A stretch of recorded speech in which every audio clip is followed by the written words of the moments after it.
If you want to know which companies will be the winners in 2039, what companies you should invest in right now, and if you want to know how to make money to invest to begin with, what sales processes you should take in order to make money, you should stick to this call.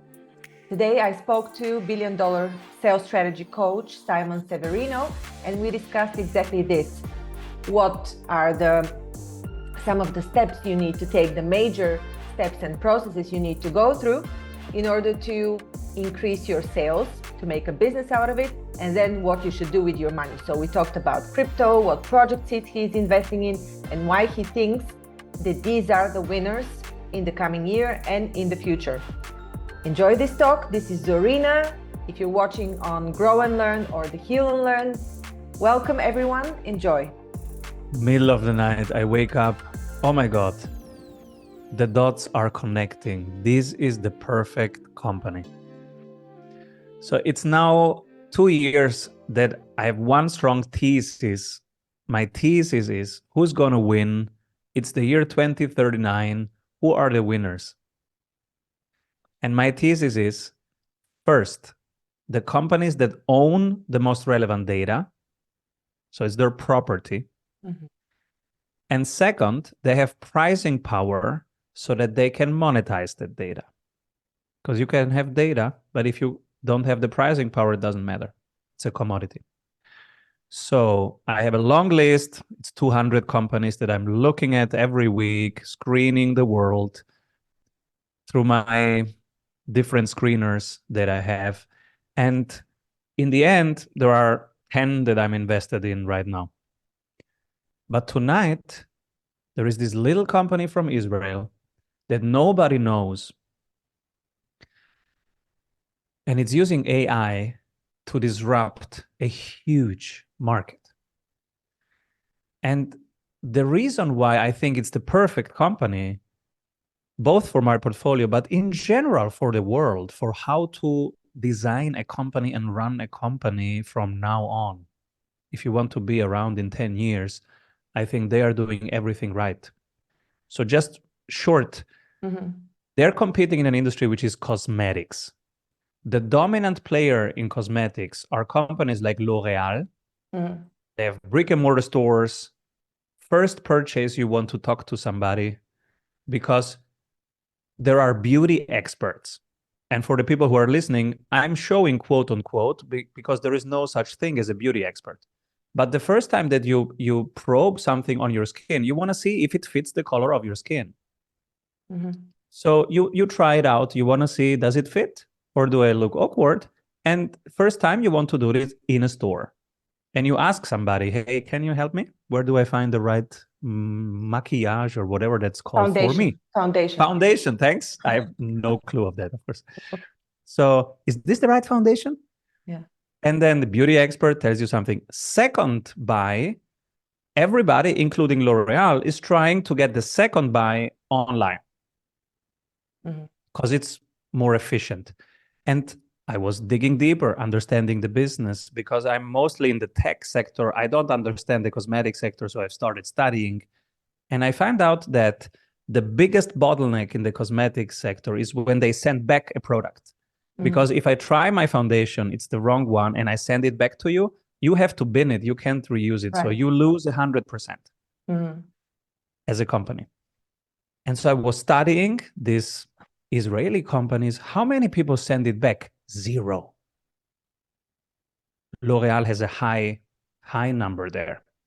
And so, okay, how many data does L'Oreal have about their... Because everybody, including L'Oreal, is trying to sell online. But L'Oreal is a traditional company. They were not built around data first. So it turns out L'Oreal says, yeah, we have customer data. I double click. How many data points? 10,000 customers, 10,000 data points. I click to the Israeli company, 2 billion data points. Why? Because they are data first. They start with data, then they plug AI on it. First, they run the AI on it and say, what do people actually need? And then they build the brand without any store. It's directly online. And the reason why people don't send back is that the AI looks at the picture of that person and finds the right color match. Yeah. It's like when you're trying to paint a wall and you try to match the color. Yeah. It's usually a terrible idea. Mm-hmm. I always pick the wrong yellow when I try to paint something yellow. Yeah. And my wife laughs at me every time. Mm-hmm. But the AI is good at matching patterns. Yeah. So the AI finds the right foundation. You are happy. You have ordered it first purchase online. So they're winning in the hardest thing in cosmetics, which is first purchases. And they fit my portfolio. So that's the excitement. And also as a sales coach and as a business coach, perfect example for all my clients. I will create a little one pager and show all the clients what to do. Data first, no brick and mortar, fully online, high margins, customer orientation. They're doing everything right. So nobody knows this company. I will do a video about them this week, but I think in 3 years, many will know this company. I've heard of similar models where actually they sell handheld devices. It's a subscription where the device itself measures your skin while you're using it and adjusts and recommends a facial cream, but not a foundation. So these exist for quite a while now. I think 2-3 years now that different companies are trying out with, again, customized cosmetics. But it's a bit different from what you're saying. Does this company, how do they have the data? Did they acquire it from somewhere? Or? I have to dig deeper. I don't know yet. I had 4 hours in the morning to actually research, but I will continue the research, and I will share it on my YouTube channel soon. It's called Simon Severino. Simon Severino, and the other one is Strategy Sprints. Yeah, the old one, but the newest stuff I'm publishing now. From now on, we will concentrate on Simon Severino, just to be more streamlined. So guys, everybody who wants to hear anything about recurring revenue, sales processes, crypto, what else do you talk about, Simon? Well, mainly how to achieve financial freedom. So it's either how you increase your win rates by improving your sales, and then when you have a lot of money, how do you keep it? Because I had to solve the problem that at some point, by being good at sales, I had some money, but I didn't know how to keep it. And so I became a passionate student of the super investors and how to actually keep money. And so I've been studying personal finance and investing. And on that journey, I shared that journey and the actual portfolio with the real numbers on my channel. So I have the feeling that your passion right now is more on the investing side. But before we move and talk about what to invest in right now, other than your the bulb that went on this night about the data first, let's talk a little bit about the first step that somebody needs to take to increase their sales. Let's talk just a little bit about sales, and then we can move on. So how to make money first before you can invest them. Exactly. Where does the money come from that you invest? You need income streams.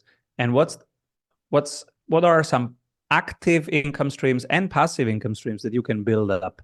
Ideally, you have multiple, because be always expecting that one of them can break.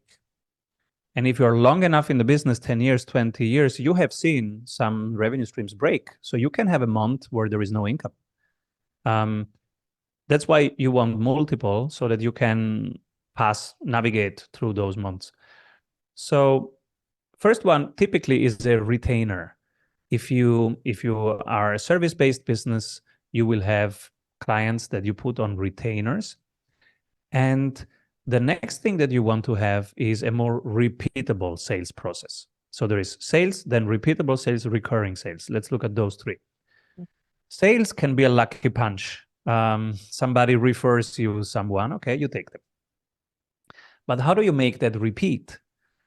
For example, I have a daily habit. Here are my 6 habits. And one of them is, did I make 3 introductions today?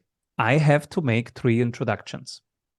Hey, Zorina, meet Neil. You guys should talk, because Zorina has an amazing channel. Neil is a great speaker. You guys should talk.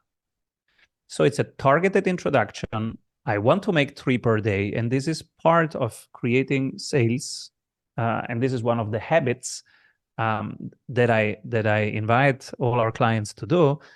Pick 6 non-negotiable sales habits that you will do every day. That's the core. Daily habits. I make 3 introductions.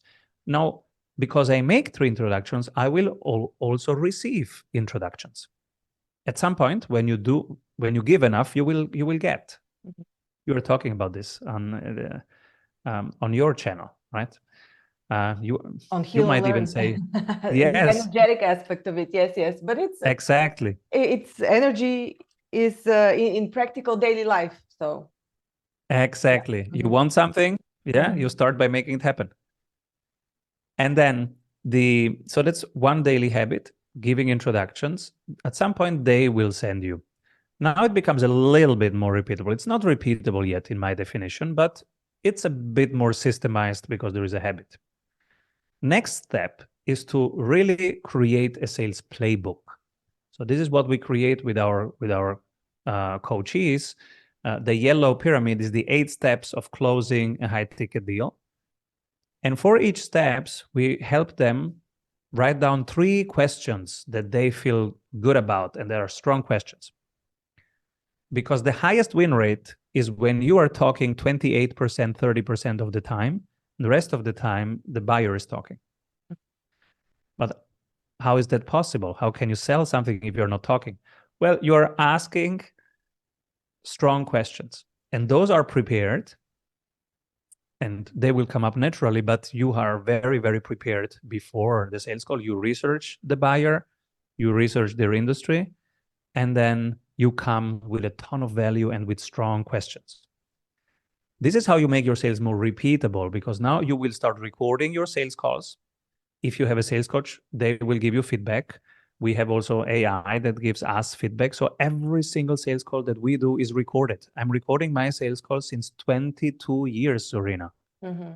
Now you might say, well, but at some point, come on, Simon, at some point you know sales, right? And you can stop recording them. Okay, let me challenge this. Data points. Wow. Yes, a lot of data points and practice.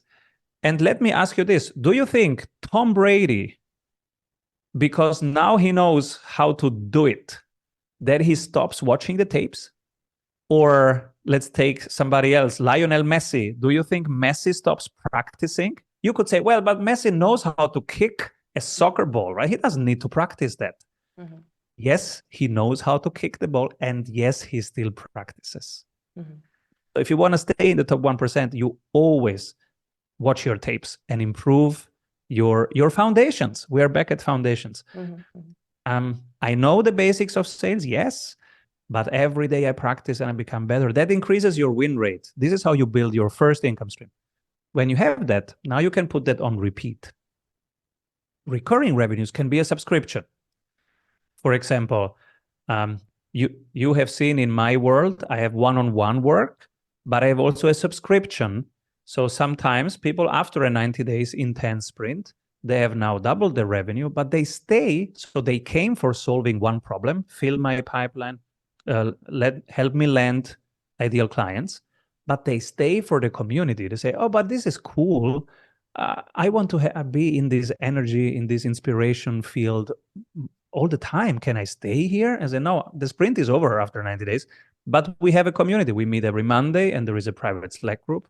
Do you want to hang out? That's the 200K club. Mm-hmm. And so some of them, they stay for the 200K club. This is how you add on a repeat sales. Now you add recurring sales. Even as a service-based business, I'm a service-based business, a coach, consultant, right? And software businesses do this all the time. They put their stuff on subscription. You're paying for your Netflix subscription. So on top of subscription, you can now add referral fees. When you do those introductions, you can negotiate a 15% commission fee for each other. I send you clients, I get 15%, you send me clients. On top of that, you can have sponsorships. So your YouTube channel can be sponsored by somebody who fits your values and that you feel good with promoting. And then there is another revenue stream there. You write a book about your expertise, That book brings royalties every 6 months.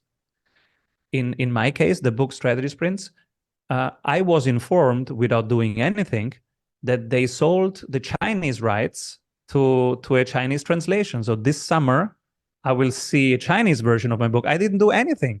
I just got the cover. The kids were laughing because we don't even know what's on it, but it's fun, right? And we're having fun.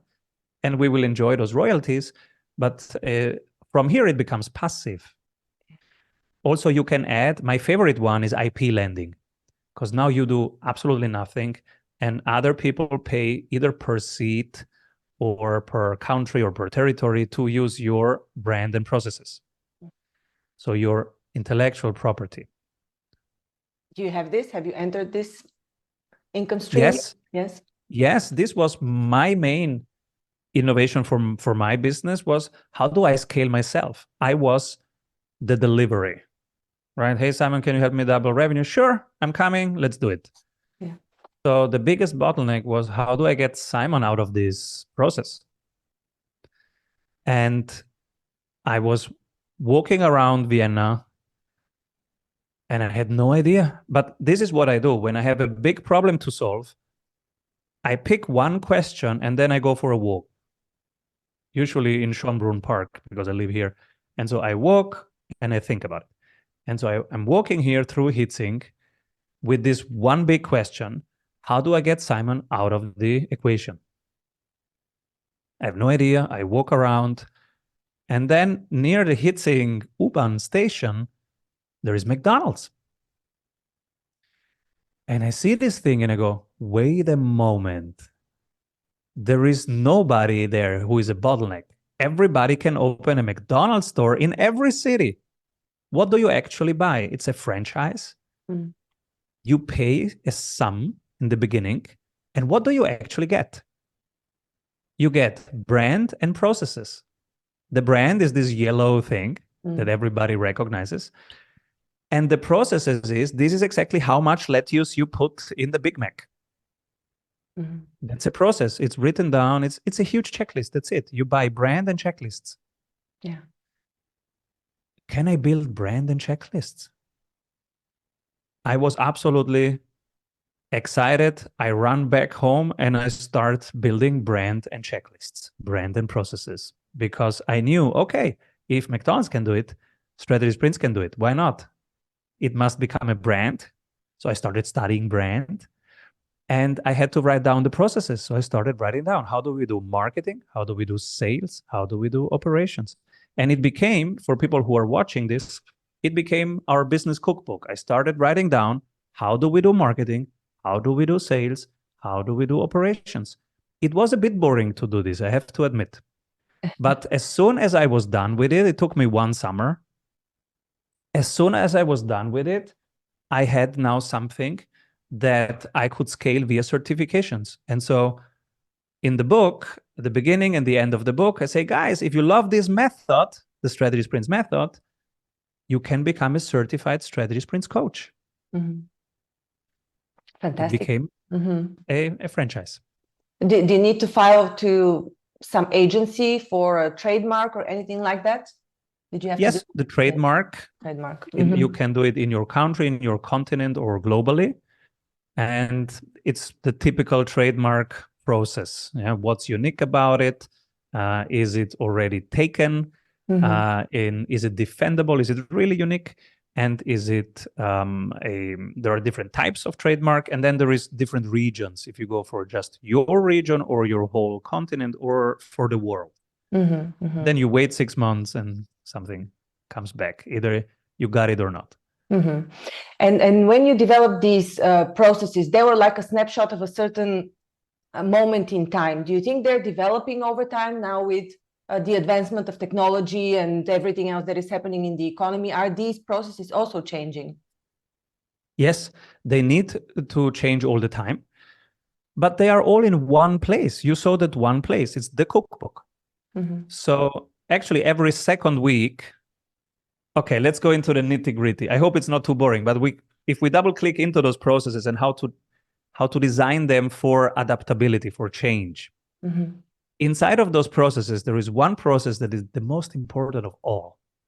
I'm giving away $1 million secret here. Ding, ding, ding. Ding, ding, ding. Take notes, everyone. Take Yes. notes. So the most important process of all processes is the review. So there are the marketing processes. Let me show them again. The marketing processes, the sales processes, and operations. Plus, everything that's not in this bucket, I call it leadership, because you're working on the business now. For example, hiring is not in any of those. It's working on the business. Or IP, for example, patenting is an activity, and you have to do it, but it's actually a leadership activity. Now, in that leadership bucket, there is one task that's called the process review checklist. And it's important when you write it down. For example, how you do marketing, you describe how you post on LinkedIn, which content, on which day, what's the template, which colors, what's the call to action, where does it lead to? You describe that. The first part must be the owner. Who owns this process? So in our case, it's either Simon or Lou or Michelle. If you're the owner of the company, make sure you are not always on top of that. Try to have other people own that as soon as possible and get into the habit of having other people own the processes and report to you. This is how you grow and scale a business. And so I started asking, hey, who will take this? And Michelle took the first ones, then Lou took the first ones, then Abby took the next ones, etc. Bit by bit, I got Simon out of those processes. That takes months, maybe years. But you have to start practicing. So there is owner, name, then last update, and there is a date. And every 14 days, they have a meeting with me, because I don't own those processes anymore. But every 14 days, there is a 60 minutes meeting where they report back to me the checklist. The checklist is, I'm the owner of this process. These are the things that I think we can simplify in this process to make it easier for the client. Step 2, I think we can simplify this to make it easy for us, and this is what I plan to do. Step 3, is it bringing in the right people for the right things? Step 4, what's needed to make this even more easy and fun? Mm-hmm. And this is the most important checklist. And every 14 days in our team, they report back to me. For example, today there will be Lou. Lou's job is get Simon on podcasts. He has a process for that. He will report back what's the current process. Sometimes for months, nothing changes. Sometimes something changes. For example, he might say, Simon, everybody's only interested in the AI topic. Okay, we can adapt. So this is how change enters the process, how the process is ready for change, is always looking for change, and is adapting constantly every 14 days in our case. Mm-hmm. But still, there is also an evergreen part. There is also some calm in there. There is no chaos. It's one place. All the processes are there, but the processes are open to the world and in constant loop with the world. Is this the most effective, the most easy, the most simple way, the most customer-centric way? And if not, we adapt the process. Fantastic. So this is how you make money continuously in a stable way. Yeah, fantastic. Let's talk about the exponential growth in crypto, in investments, everything that makes people excited. Yeah. And you know, the great things about, I'm a change guy. I'm always looking at what's next. And sometimes this was actually, and as a strategy advisor, that's appropriate. That's why people pay me, because, you know, the BMWs, they want to know what's next. What do I have to prepare for, Simon? Tell me what's coming. But on the other side, if you only look at what's next, you lose something really important, which is what's happening now. Mm-hmm. And what is evergreen, what will never change. So my passion about the first example, the Israeli company that does cosmetics, why do I love this? Because foundations is something that will always happen. if we have World War III, my wife will wake up and we will want some foundations for the day. If we are at war or not. Yes, we're going to cook some potatoes, but we want to have some cosmetics also. It's the basics. We will still want to go to the doctor.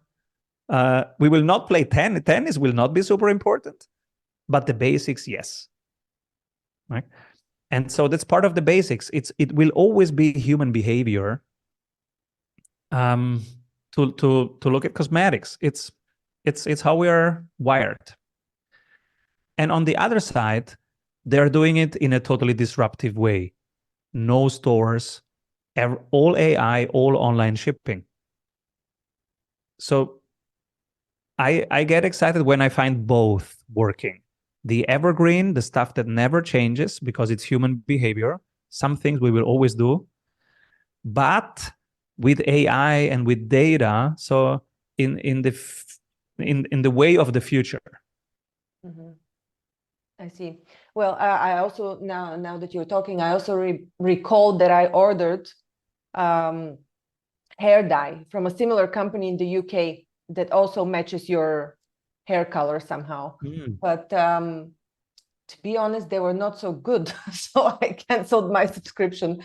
So I mean, I guess the product needs to be good as well. It's not just they didn't use AI, it seems. Yeah. All right. The question is indeed where they take the data from, because that's the most valuable part of the whole process. Yes. And you know, when you order something, for example, where does Amazon take the data from? From us. We are on Amazon, we click stuff, we order stuff, we watch stuff that we don't order, we send stuff back. So where does Amazon take the data from? From our behavior. And that company is basically an online store. So you buy your foundation online, you click it. This is where they get one set of the data from. And the other set of the data I have to explore. They've probably purchased a data package from somewhere, and I'm even wondering if there are marketplaces for data, like for a specific topic, because that would be big. Of course, I think data is the new oil. And in sales, we have always been doing this. Buying data is an old sales evergreen. Hey, where can I buy 20,000 leads that fit this offer? That's what people do in sales all the time, right? There's a full marketplace of customer data for cold calling, for cold emails. Where can I buy 4,000 emails in that niche? That's the reason why we build email lists, to build up that data, to own that data. By the way, of all the things that you can do, social media is the least sustainable because you don't own that data. Somebody else does. But your email list, that's something that you own, and that's a huge difference. So prioritize building your email list over building any social following, because that is your property, and nobody can take it from you. Yeah, absolutely. All right. So what's going on in the world of crypto these days? Are we going to have a bull run, or are we going to be, what is it called? Going sideways? What do they call it when it's just ranging? I have good news and bad news. The good news is, if we look at Bitcoin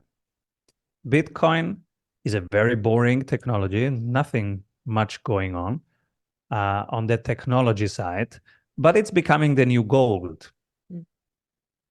A gold where the difference is you can carry it with you. You can send a little part of it somewhere easily. You can send it to Tokyo and back in 10 minutes. It's not a technology that's exciting. The only great thing about it, it's audited every 10 minutes. So there is no corruption and no manipulation in it, and there is transparency. We know exactly how many Bitcoins there are, where they are, and where the whales and the shrimps are. So the big positions, the smaller positions, and you can look at those flows in real time. Mm-hmm. So that's the great news. And I'm still holding my Bitcoin. I'm irresponsibly overexposed Bitcoin. I plan to reduce that. And when is the reduction happening? Somewhere around end of this year, beginning of next year, because then we should be around somewhere between $100,000 and $150,000, maybe $200,000, and that nobody knows exactly, but that's ballpark my assumption. And this is where I plan to distribute things more responsibly across a broader basket of assets. But I'm long Bitcoin, I'm long Solana. Then there are some little plays. I play Render, but that's a trade. And I play Nosana, and that's also a trade. And I'm excited about both projects because they're solving a big problem, distribute computing. Okay. I don't touch anything else because I have very long screener checklists, fundamental checklist, technical checklist, and a tokenomics checklist, which means how many coins are still out there that will be diluting when they come out. And when you look at the tokenomics, 99% of all crypto assets are not worth investing in because, for example, 3 weeks ago, I was a holder of Pyth. Pyth is an oracle like Chainlink, and you need an oracle because the blockchain needs the data from the outside world, and the oracle is the piece that connects the blockchain to the data. For example, if the police departments of one country wants to have all the data about what's happening in criminal behavior, and they want to put it on one database, the safest, uncorruptible database to do that would be a blockchain. But how do you get the data in? So on this day, this bicycle was robbed in that street. The oracle is bringing that into the blockchain, into the database. So an oracle is an indispensable part of blockchain. And there is only one big oracle, that's Chainlink.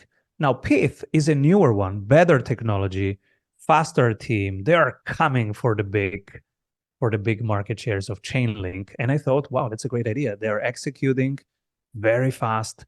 It's a great technology. It's leaner, meaner, cheaper, better. So they will win. So I enter Pyth, and then I run it through my screeners. They survived most of them. But in the tokenomics, I wasn't looking super exactly. So this is what happens. And most out there, most people, so don't trust any YouTuber telling you anything about crypto, including myself, because they don't do the proper homework of really looking into the single categories. As soon as you look at tokenomics, you see that Pyth has a token unlock coming, which is bigger than half of its market cap. So yeah, it's uninvestable. I immediately sold it at a loss, unfortunately, but it's my fault because you should never invest in something that you not fully understand and where you have done your due diligence. The cool thing about the blockchain and crypto is you can do your due diligence.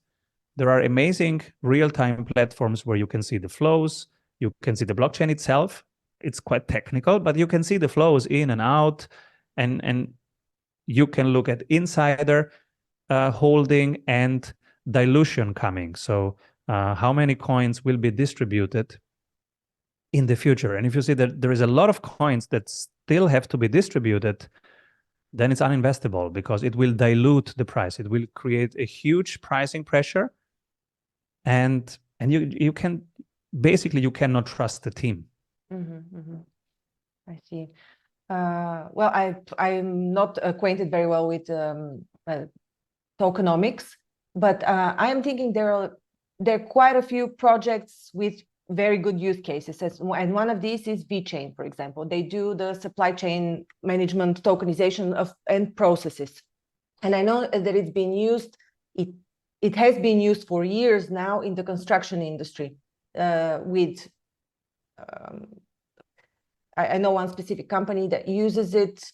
They have developed their own system for supply chain with building materials, suppliers and all that. So the use case is amazing, and still the price is very low. And it seems that the price of all cryptos is really irrelevant to their use cases. It has to do, the majority of it, with the liquidity in the market. So whether there's enough money printing, and this is actually what brings the price up historically. So well, what is your view on that? Is it, in your view, directly correlated to the money supply, or is there something else? Because just another example, the Bitcoin ETF that was released in January, it did boost a little bit the price of Bitcoin, but then it went down, I think a week after.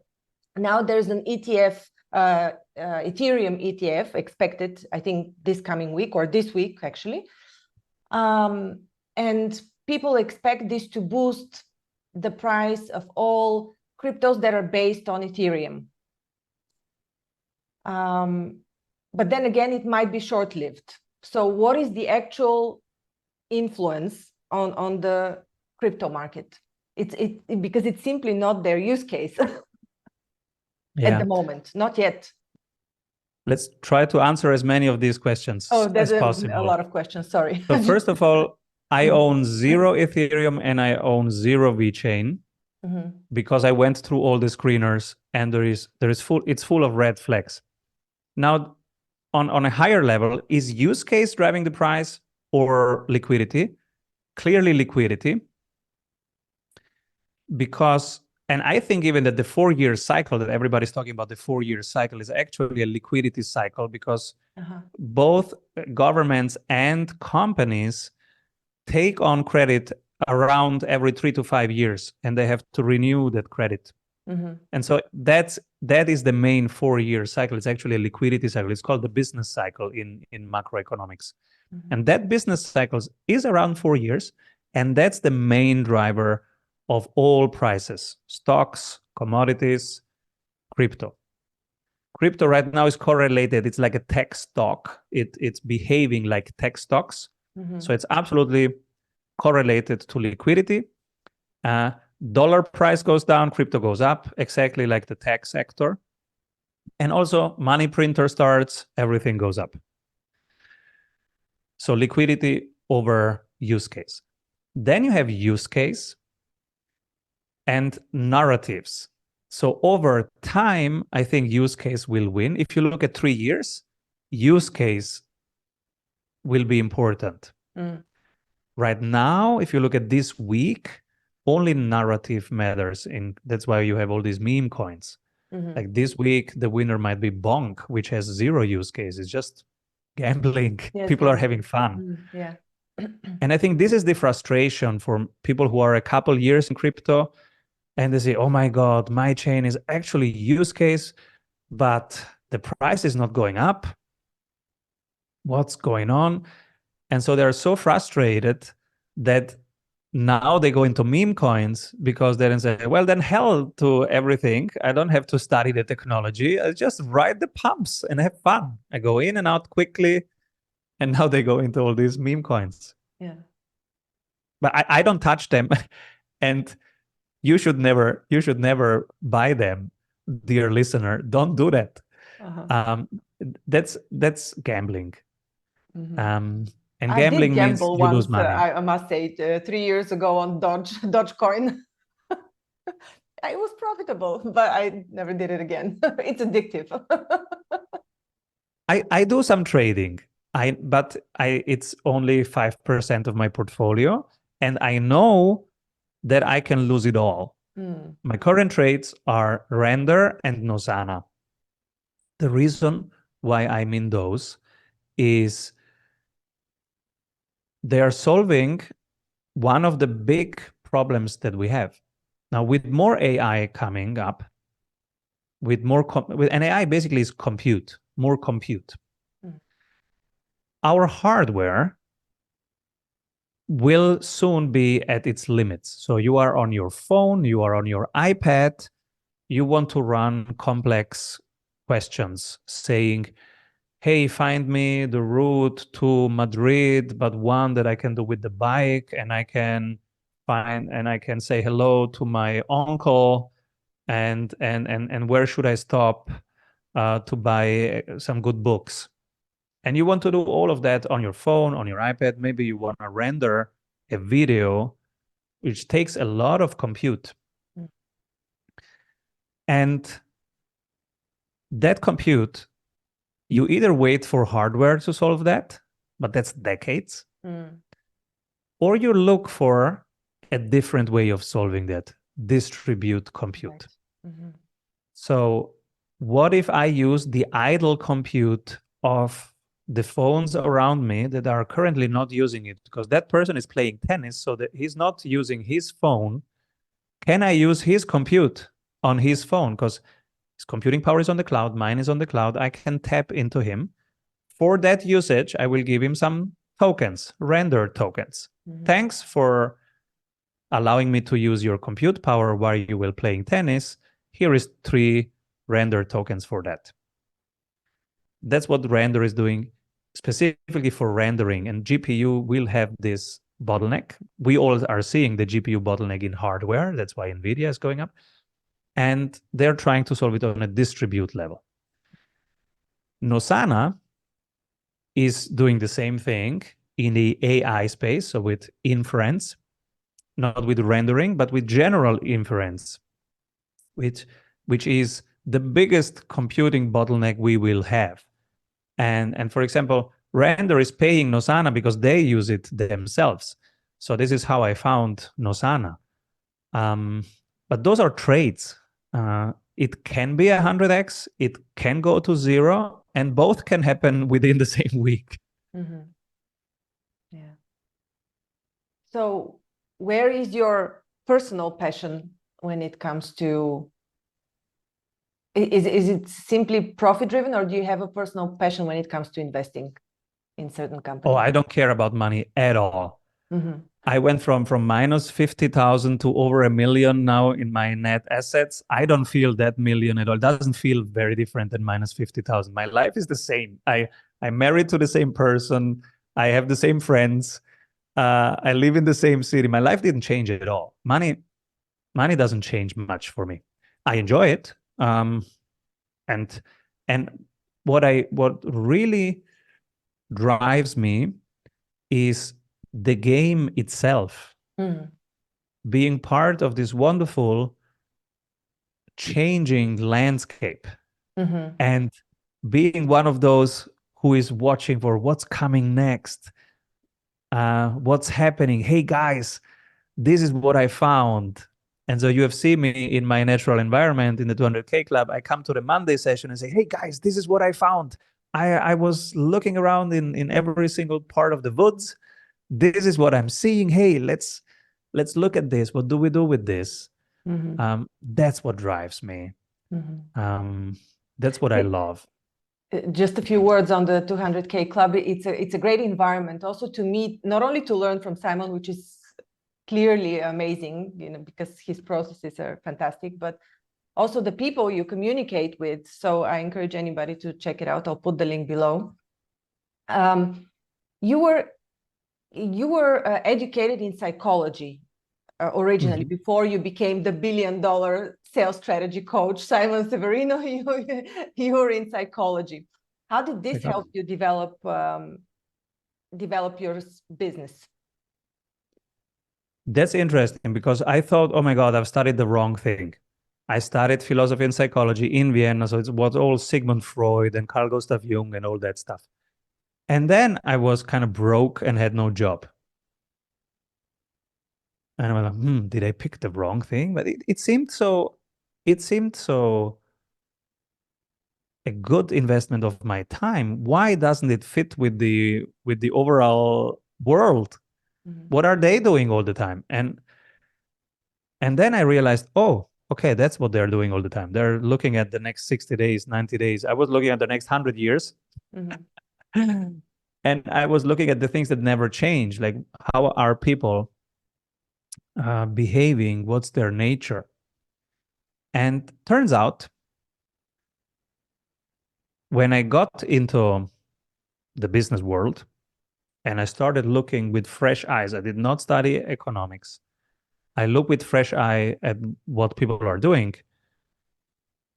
And I saw the problems. The main problems were in communication. You say something, the other person hears something else.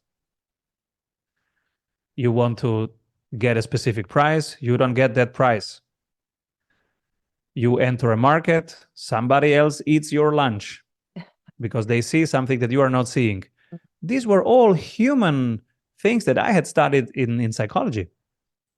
And so it turns out that everything that's actually business strategy and buyer psychology, which are now my main topic, 80% of that, the psychologists and the philosophers have been studying all the time. All the time. There are books by Marcus Aurelius, Roman emperor, sitting in the Colosseum, bored to death because he didn't care about those things. And he was writing his journal entries. He was thinking about business strategy all the time, already there. And Carl Gustav Jung and Sigmund Freud, they have been finding patterns in human behavior that I now can use one-on-one on a landing page, one-on-one on the email. How should the email? Copywriting, it's all psychology. Right. Marketing, psychology. Mm-hmm. Sales is a conversation between two people. Mm-hmm. That's what the psychotherapist does best. Mm-hmm. Good questions and listening. That's the best salesperson. Yeah. Well, I'm happy you went in this direction. In the shorter term, a bit shorter term than hundreds of years, so that you can help that many people. Simon, thank you very much. It was a lovely conversation. I'd be happy to have you back to hear some updates and news from your findings and late night contemplations about your investment strategy. Anything else you'd like to share? Yeah, I will share the journey on the YouTube channel, Simon Severino. Every week, I share the exact portfolio number, what I'm buying, what I'm not doing, and what I'm doing, and the reasons why. So the next video will be around this Israeli company and why they're interesting. And also, if people want to read the book, it's called Strategy Sprints. It's on Amazon. And if they want to talk to us, they can go to strategysprints.com, click something and talk to us. And there, it's also full of free tools. So if you go to strategysprints.com, many of the things that I've been talking about, they can download for free and implement already, and get to a great length at improving their business just by using those free tools. Mm-hmm. One thing that we forgot to mention is that you're actually Italian and your name is Simone. but Simone, yeah. But everybody's Simon. Yeah. Simon says. Thank you for listening to Grow and Learn. We hope that you found our podcast informative, engaging, and inspiring. Our mission is to help you keep growing and learning, and we hope that our conversations and insights have provided you with practical advice and useful perspectives. If you're looking for personalized support and guidance to help you achieve your personal or professional growth objectives, I offer a range of services to help. As a trusted management partner and mentor, I work with businesses in the process of transformation, looking for new streams of business as well as M&A. With an extensive professional network of experts and mentors, I can bring on board the right person or team based on the specific needs of the company I'm working with. To learn more about the services I offer and how I can help you achieve your goals, visit my website at growandlearn.org. You can also reach out to me via email or social media. I'd love to hear from you. And if you enjoyed this episode of Grow and Learn, please subscribe to our podcast and leave us a review. Your feedback is important to us and it helps us to continue to create content that is relevant and valuable to our listeners. Thanks again for listening, and we look forward to sharing more insights and perspectives with you in the future.